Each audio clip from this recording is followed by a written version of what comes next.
İzləyicilərimiz, hörmətli tamaşaçılarımız, hörmətli valideynlərimiz. Mən Vüsal Kəlbəcəri Çağdaş Təhsil Komandası rəhbəri olaraq bu günlərim Azərbaycanımızın çox gözəl rayonlarından biri olan Şamaxı rayonunda. Şamaxı rayonunda ən uzaq kəndlərdən biri olan Qızmeydan kəndində mən Vüsal Kəlbəcəri dəfələrlə olmuşam. Burada illər əvvəl də, bundan o tərəfə də, uzaq kəndlərdə də gəlib gözəl çəkilişlər eləmişəm. Bu günlərim Qızmeydan kəndində çoxlu sayda şagirdlərdən, tələbələrdən sorğular apardıq.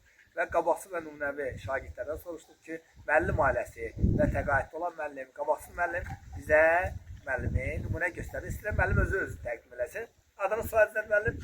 Cəfərov Yusuf Murtuzoğlu, 1990. Cəfərov Yusuf Murtuzoğlu. Çox gözəl. Neçə il təhsil sahəsində çalışmısınız?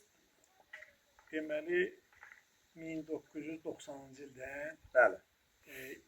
2 il buna əvvələ qədər Qızmeydan kənd orta məktəbində riyaziyyat müəllimi işləmişəm. Hə, bu məktəbdə Bu işləmişəm. məktəbdə işləmişəm. Yəni 32 il. 45 ildən çox müəllim stajı. 45 ildən çox müəllim stajım var. Çox Amasya rayonunda da Texniki Peşə Məktəbində riyaziyyat müəllimi işləmişəm. Çox gözəl, çox gözəl. 83-dən 90-a qədər, 90-dan da bu tərəfə Qızmeydan kənd orta məktəbində işləmisiniz.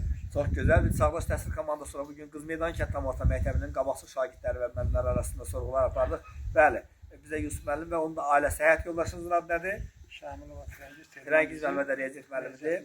Bu gün də hal-hazırda Məktəbdə çalışır. kənd orta məktəbində Bəli, çalışır. biz də qabaqçı müəllim olduğuna görə demək müəllimi haqqında Çağdaş Təhsil qəzetinin xüsusi buraxılışında və xüsusi o cümlədən də müxtəlif mətbu orqanlarda və sosial şəbəkələrdə müəllim haqqında gözəl şəkildə işlandıracağıq. Sizə uğurlar dilərəm, nailətlər dilərəm. O gün olsun ki, müəllim, sizin nəvəniz üçün gələk, nəvələriniz üçün gələk, gözəl çəkilişlər eləyək. Bu qapı həmişə sizin üzünüzə açıqdır. Təşəkkür Hoş ederim. gəlibsiniz. Minnətdaram, çox sağ olun.